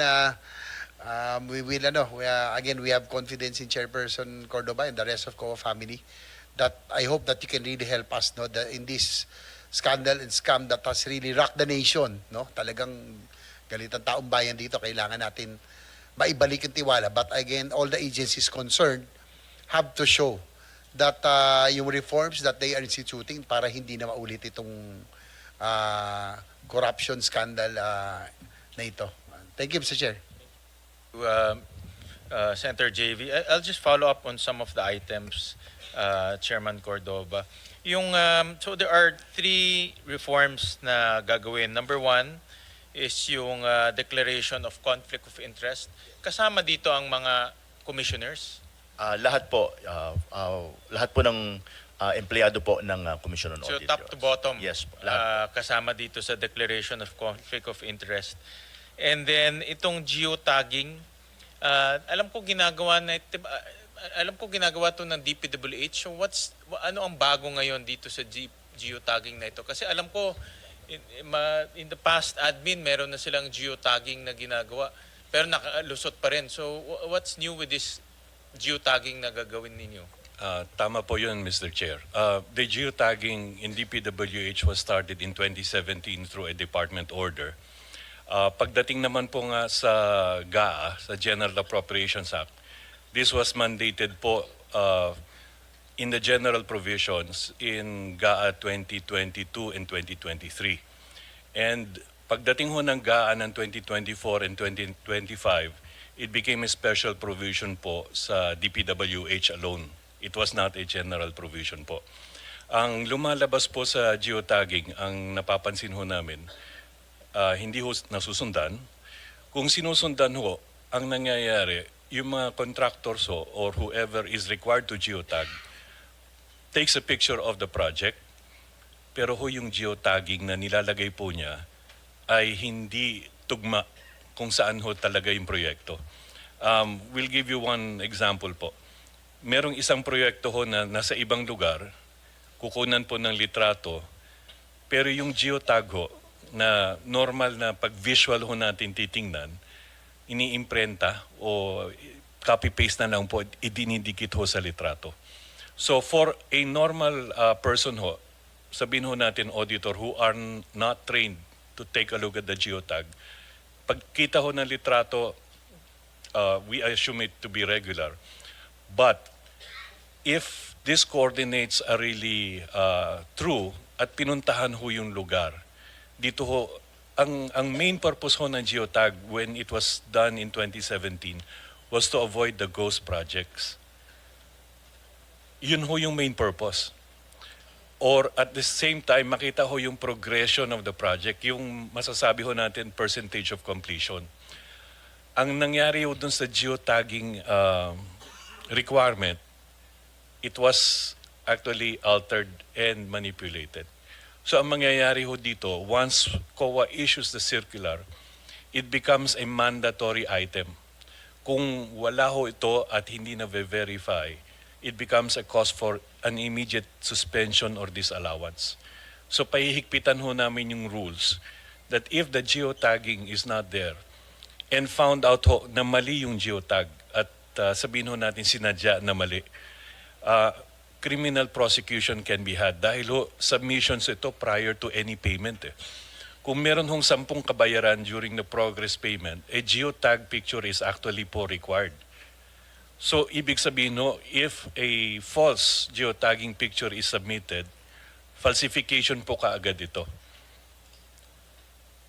Pero Mr. Chair, ito po, the geotag in the DPWH orders is only until the time of completion and until the time of the last payment. Yung geotag proposal po ng COA in the circular is to go beyond that. That is to cover the warranty period. Dahil po, katulad ng flood control projects, if they are semi-permanent and they are considered to be at least usable for the next 5 years, sabihin ho natin na kompleto in year 0. So we expect it to be there in the next 5 years. Kung wala na hong dadalaw dun dahil sabi na nila completed, yung warranty period ho, the bonds and performance securities required should still be effective ho to cover the warranty. One of the geotag advantages din po is maiwasan ho yung doubling of the project. Sabihin ho natin nagawa ho yung proyekto, susunod na taon kung mababudgetan ho na naman the same location, pag may dumalaw ho, mukhang buo. Pero karamihan ho, pag nakita, sabi nila meron. Yung pala ho, dinoble ho yung proyekto. Kaya ito ho yung angal ng iba na sumunod na taon, dinalaw nila na pinturahan lang po. Pero lumalabas ho, 2 proyekto in one. So, Chair, with your this will indulgence, help po. kasi nangyari po yan no, during the Blue Ribbon Committee hearings, na yun po, taon-taon, binabudgetan pero same project yung parang pareho-parehong proyekto, yung pong na-identify pero ilang taon na pinopondohan. So paano natin with this sa geotagging rin ba natin to maiwasan na ulit? Salamat. Maiwasan yung na mangyari. UH. This will all involve LGUs, GOCCs, and everyone that does infrastructure on the government side. Kasi ang gusto rin ho nating maiwasan is a national government project na sinasabayan din po ng local government project. And it will help both our auditors po. Kasi magkaiba po yung auditor namin sa lokal. Magkaiba ho yung auditors namin sa national government agency. So if we have an auditor po sa DPWH, meron po tayong auditor sa local government, makikita rin ho nila dahil sabay ho sa kanila yung datos, makikita ho nila kung nagkakapatong din ho yung project nila. Kasi maaaring hong pondohan ng national government, pwede rin naman hong sinasabi ho nating sakyan ng local government. So we have one project, 2 sources of funds, 2 types of disbursements, but we're only talking of one po. So it should address the entire bureaucracy, including the local governments po. So if the geotag, especially with the satellite geotagging, if that comes to fruition po, sa pag-uusap namin with DPWH, we could have solved one cause of the problem na rin po. Salamat po. Siya, tama ba naintindihan ko? Sa work program pa lang, may geotag na. Umpisa pa lang, step 1 pa lang mayroon ng geotag. Dapat po, Mr. Chair.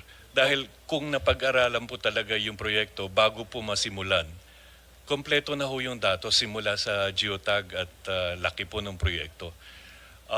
Kung ang proyekto po ay naging katang-isip lang at ipinasok lang po, mahihirapan ho ilagay yung geotag dahil dapat nanggagaling ho to sa pagpaplano at pag-aaral bago po masimulan. So, ibig sabihin, bago isubmit for budgeting, meron ng geotag. Meron ng geotagging.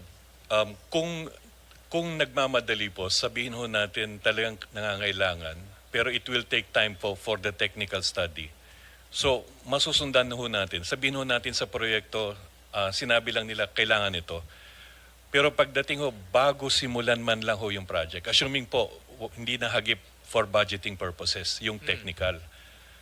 Pero matatapos ho yung pag-aaral nila, sabihin ho natin during the calendar year or the fiscal year of implementation, before any project ho is awarded, dapat ho, hagip na po yung technical description, including the geotagging po.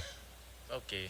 Kasi ang naintindihan ko sa DBM, the only appropriate funds kung tawag nila shovel ready na. No? Ibig sabihin ready for implementation na. No? So, in fact, pwede nga sila magpa-bid short of award, di ba? Pwede nilang gawin yun eh. No? So, para hindi rin naiipit yung pondo. So, if that is the case, dapat kung shovel ready na, meron ng geotag. No?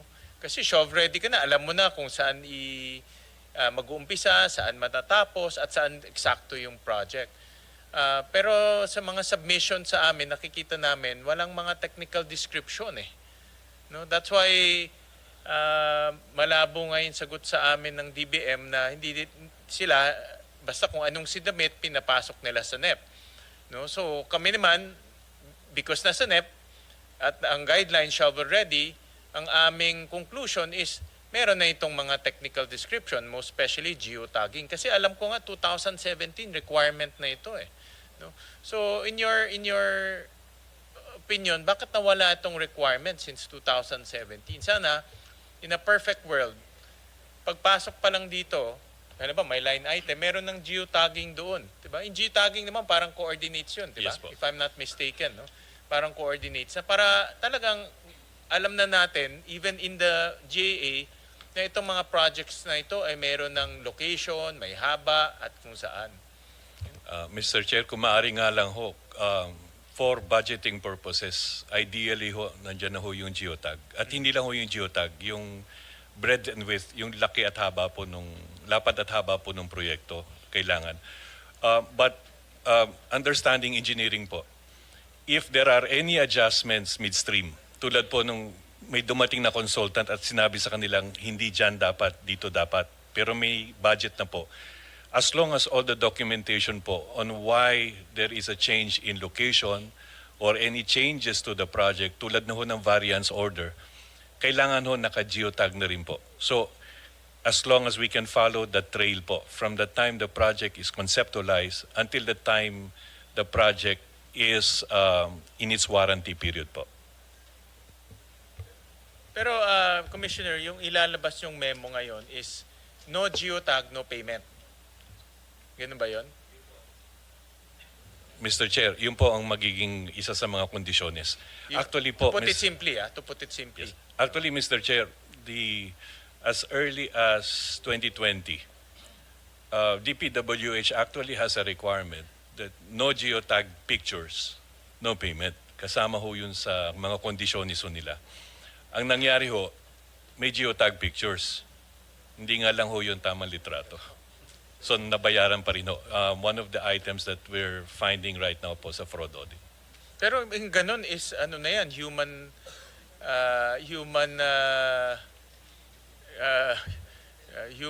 intervention na yan, or diba, or lack of it, in other words. Yes po. Oo, kasi kung lolokohin mo talaga yung dokumento, maloloko mo talaga yung dokumento, diba? Kung hindi mo rin pag-aaralin yung dokumento mabuti, makakalusot talaga ito. That's why, Mr. Chair, they were supposed to do two things. A picture that is printed out with the geotag info, and the picture is also uploaded to the system of DPWH. Yung metadata o yung properties po ng picture, hindi ho rin tumutugma sa litrato. So namamanipula din. That's the reason why DPWH and COA are in present discussions po to avoid a possible biased party, either the contractor, DPWH, or any of the engineers, to manipulate the geotag data. We're now looking into the satellite geotagging po. Mas mahirap kausap po at mas mahirap magloko po si satellite provider po. Kaya ba yan this coming 2026? Nag-uusap po kami ng DPWH. Actually ho, the technology is there. Ang kailangan na lang ho pag-usapan would possibly be the rates, the frequency of use, at ano ho yung kinakailangang makuha ho namin in the geotagging requirements po. Yung frequency and resolution din ho ng litrato critical din po. So yun ho yung pinag-uusapan ho ngayon with DPWH po. And with then your the secretaries. last reform is pre-audit. Pinag-aral ho namin, we will need practically 2.7 billion pesos annually just to do pre-audit of DPWH alone. Wala ho tayong pinag-uusapang iba pang ahensya. But if we could do the integration of systems po, more of, ang magiging focus po natin is data analytics. Then we can really impose the geotagging. We could trim down the requirements for the pre-audit po. In the meantime po, it may be a requirement that if we do pre-audit, yung budget na naipresenta ho kanina, na 15 billion ho, medyo kukulangin po kami ngayon ng konti. So kung kaya ho nating tiisin na mapagbigyan ho ang COA ng karagdagang budget for a pre-audit, we will try to fill in everybody and, that needs to be there. Dahil ayaw din ho naming mapilay ang operasyon, babagal ho ito pag iilan pa rin ho ang auditors doing the pre-audit, especially just for DPWH po. Pros and cons ang pre-audit, di ba? Ang pre-audit, una is sigurado tayo, at least may makikita nila yung project at mababayaran lang kung nandiyan yung project. Ang downside niyan, mabagal. Di ba? May delays, so baka madelay naman yung payment at wala na makikipagnegosyo sa gobyerno. So may pros and cons yan na kailangan pag-aralan eh, no? But ako I agree with Senator JV, ang COA kasi is the last line of defense eh. Pag lumampas to sa COA, wala na, talagang hindi na natin makokontrol yung ginagawa nitong mga tiwaling mga kawani ng gobyerno. So, importante lang na ma-empower yung COA para masigurado na lahat ng binabayaran tama. No? Itong pre-audit, you will require 2.7 billion in addition. Yes po. That is only for DPWH po. Okay. And you can assure government that it will not delay kasi we have to balance the delay rin dahil infrastructure is important to nation building, literally. No? So, kaya ba yun na hindi madidelay? Kaya po ang proposal po ng COA po as a more holistic approach. Kung manual po rin ang audit ho namin, that's a purely pre-audit. But if we combine this po with the geotagging and we also have the system integration where the data is accessible to COA for the agencies involved po, there we can balance po the pre-audit which is really manual and a more digitalization approach which is data analytics approach para mas madali ho naming ma-flag yung mga projects po. So, yung 2.7 po, if the system integration and geotagging can immediately be done, that can even lessen the extent of work we need to do ho sa pre-audit. So, may balancing lang po. Okay.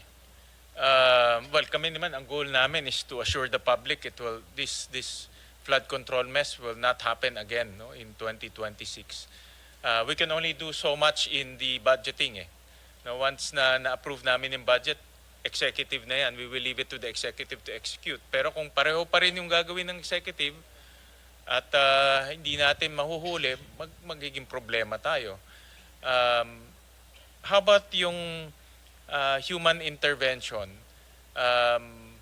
Kasi nga, diba, ngayon we're talking about lumalabas doon sa press release ni Secretary Dizon, there are about 421 na ghost projects nationwide, no?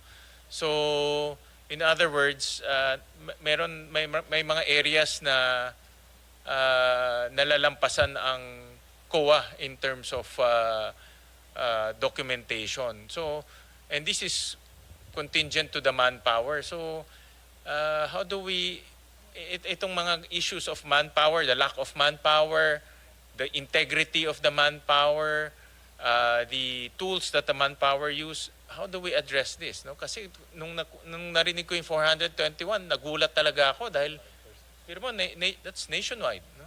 So how do we hindi lang to Bulacan, ha? No? Nationwide to. So how do we address the concerning the manpower issues? Chairperson. Thank you for that, Mr. Chairman. First of all, before po answering your question, we would like to submit din po the draft memo circular on geotagging para kung meron po kayong suggestions or meron po kayong mga gustong i-improve doon ay magpapatulong po kami sa inyo. And now, tungkol po din sa tanong ninyo, Mr. Chair, ang una po namin gawin is yun pong we have to, we have to, pag magrigo doon po kami ng tao sa baba. Kasi sometimes yun pong our regular stay po ng isang auditor is around 3 years. So baka po it breeds familiarity po with the auditee. So kasi in ang auditor po stays in the same building and of course interacts also with the auditee. So important po doon, especially now dito sa 2026 ay magkakaroon po ng changes po doon sa baba. And then ang gagawin po namin is baka po mahirapan tayo dun sa increase ng manpower. So ang gagawin po namin would be surprise visits from the from the central office dun po sa bawat area para po bang sila para po tayong may konduktor na check-in yung trabaho ng bawat auditor sa baba periodically. Tuloy-tuloy na po yun, Mr. Chair. I'll leave it to the Blue Ribbon and the ICI to investigate kung ano nangyayari ngayon. Ang concern lang naman namin is paano hindi maulit to. And isa sa mga nakikita namin, aside from the budgeting process, is really to empower COA, to make sure that COA is empowered. Na meron kayong tools, may tao kayo, meron kayong yung mga pangangailangan nyo na bibigay para hindi na maulit to. Kasi nga, sabi ko nga, kahit nahigpitan namin yung budget, tanggalin yung flood control, andyan pa rin yung kalsada, andyan pa rin farm to market road, andyan pa rin irrigation. Once na-approve na yung budget, hands off na ang Senado dyan eh. No? It's really the executive na, and COA, no? Kasi kayo on the ground, you have presence on the ground. No? Kaya we have to, I just want to make sure na well-equipped ang COA and supported when it comes to performing its duties, no? Para hindi na maulit to, And then in terms of disciplinary mechanisms among your employees, kasi nabanggit narinig nyo naman siguro sa privilege speeches, sa mga testimonies ng mga resource persons or mga witnesses, nababanggit ang COA, no? At meron ba kayong disciplinary reforms, no? Dahil nababanggit yung COA in many of the testimonies dito. So ano mga disciplinary reforms are you undertaking in order to make sure that integrity is maintained among the ranks? Thank you for that, Mr. Chair. First of all, Mr. Chair, meron kaming existing and we will implement it. And sabi ko nga po kanina, we will submit to you yun po mga initial findings na basis po ng mga actions na gagawin po namin. And I think maybe we can increase the penalties dahil matagal na po itong hindi napapalitan, matagal na po itong hindi na-amend. And because of the increase of transactions, because of the increase of number of transactions and the amount of transactions, I think it's about time po na yung penalties po natin ay taasan din po. In the same breath, Mr. Chair, kasama din po naman doon sa amin pong amendment ng law na kung saan po ay tinutulungan kami ni Senator Padilla ay nagpapatulong sana po kami to exempt our employees from the salary standardization.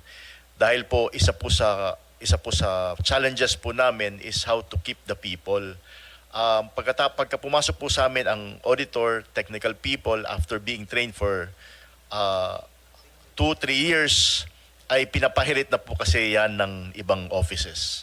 There are offices that are exempted from SSL.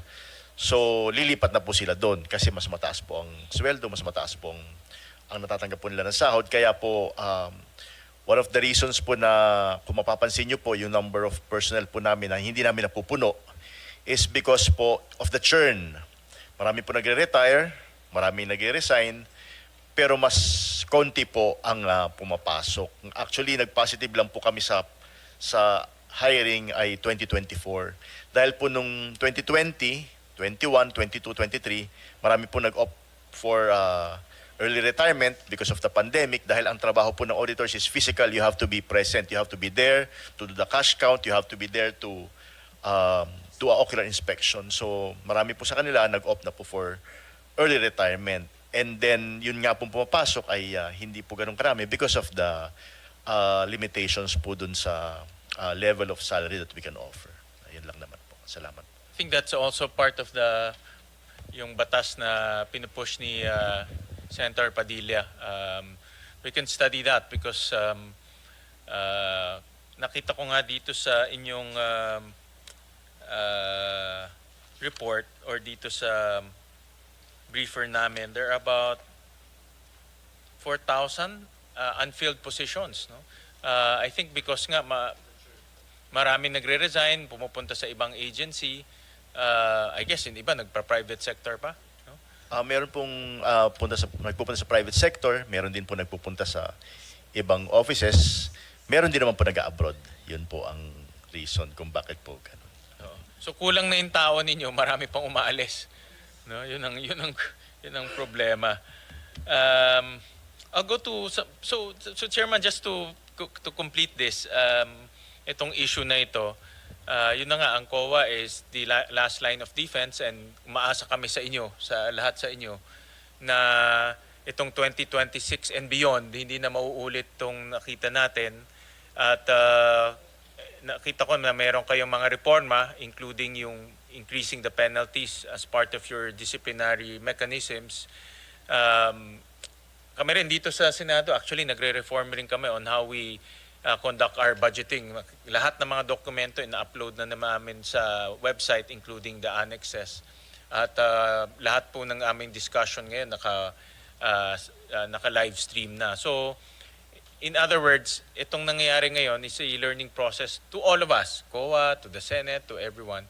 And let's use this opportunity to reform our systems and even ourselves. No?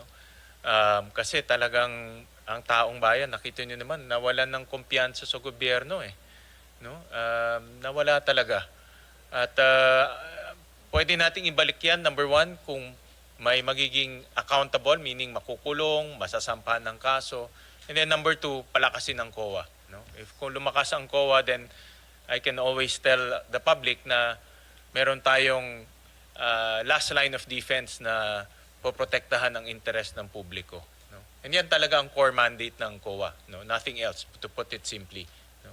So with that, I'll go to some specifics in your budget, Chairman. And ito related to sa mga pinag-usapan natin. Ang original request ng COA is 16.9 billion. No? But ang namigay is 15. Yes. So in other words, almost 1.3 ang nawala. No? So ano yung mga nawalang items na can you describe to us and so that we will see if we can augment it and the objective is to again to empower COA, to give it the necessary tools for it to function properly and effectively. Pertaining to the personal services, items that were not considered are the terminally pay for the compulsory retirees, not included in the list of DBM. Yun ang mga unmatched positions. And also the personal services requirement for the creation of the Negros Island region. For the MOE, it pertains to the semi-expendable information and communication technology items and software subscriptions for the second and third year implementation of COA ISSP. And the MOE requirements for the creation of the NIR. On the capital outlay, we have the buildings and structures and furnitures and fixtures of the renovation of COA Building 2 and the new building. Then the transportation equipment as well as the ICT equipment and software for the second and third year implementation of COA ISSP. So yun po ang items that were not considered po in the NEP. Wala pa dito, Ascom Laras, itong potentially itong 2.7 billion for pre-audit, no? Wala po, sir. Yung 2.7, ito ba ay na meron ng details to? Meron ng kasi ako personally I'm very interested in that because this is to respond to the time. It's just ang worry ko lang yan yung delay, no? Kasi baka maraming madelay. Pero kung ma-assure naman ng COA with that amount, wala namang magiging delay. At least it's a good safeguard, no, until ma-stabilize natin yung situation ngayon. Kasi hindi pa, tingin ko, ang situation hindi pa masyadong stabilized. No? Yeah. Mr. Chair, we have a list or a schedule for this. I-submit po namin sa inyo po. Pakisabit na lang Salamat sa po. amin. Yes, And this will be additional manpower primarily? Additional manpower po. Malaking parte ho niya PS po. Okay. And this is only for DPWH? DPWH. So in other words, to put it simply, bago magbabayad, titignan muna kung kompleto yung dokumento and may physical inspection. Tama po. Okay. Aron, dami yun. Dami ho. Marami. Okay. But ayan ang kailangan ngayon eh. Kasi of the current situation right now eh. No? Yeah.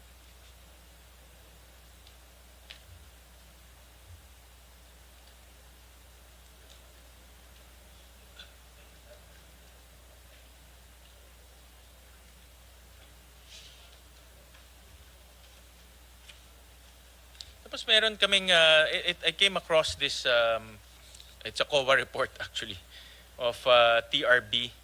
Nung rini-review namin, Chairman, ito sa ibang ano naman to, ibang topic, no. Nakuha namin yung when we were reviewing the COA report of TRB, nakita namin na merong binigay ang TRB na sasakyan sa team leader ng COA, no, auditing TRB, no. So on face value, mukha siyang conflict of interest, no? Because you're auditing the agency, but the agency is giving you vehicles, no? Ano ba ang policy ng COA pagdating sa ganyan, no? I'm not accusing anyone of conflict of interest, but I'm just saying on face value, it looks like conflict of interest. Si Ascom Rubico po ang Yes, sasagot. go ahead.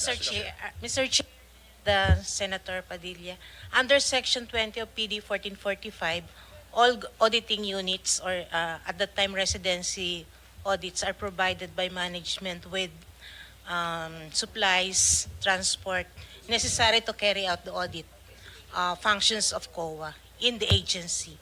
And so if the audit team is provided by a motor vehicle, then the corresponding transportation allowance will not be given to the auditor.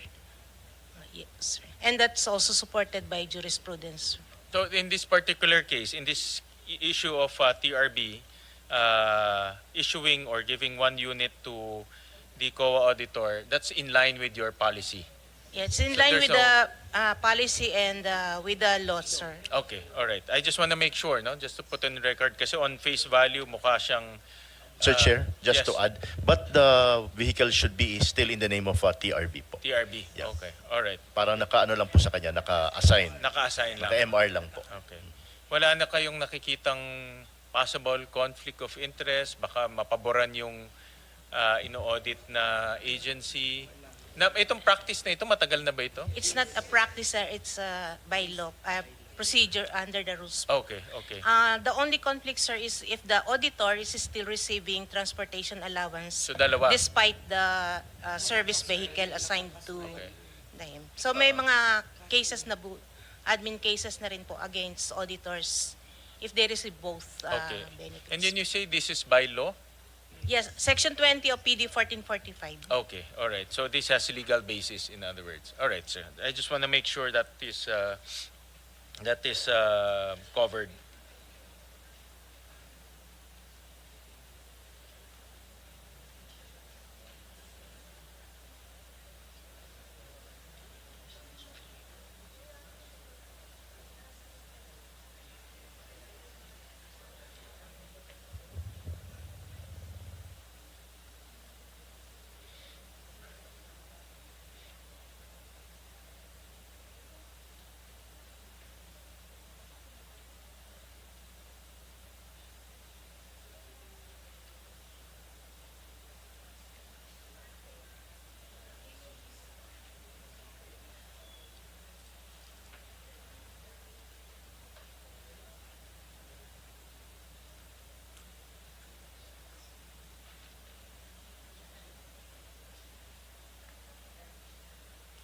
Meron ako nakita in your website. It's called Citizens Participatory Audit. Can you? It looks mukhang ano siya, mukhang maganda siya because as much as possible we empower and encourage the public to participate. Can you describe to us this program and how effective is this program to the to COA, no? And to of course to the country? Opo, si Ascom Isidro po, Mr. Chair. Yes, go ahead. Yes po. Good morning, good afternoon po, and thank you po for the question. Yung pong citizen participatory audit of COA has been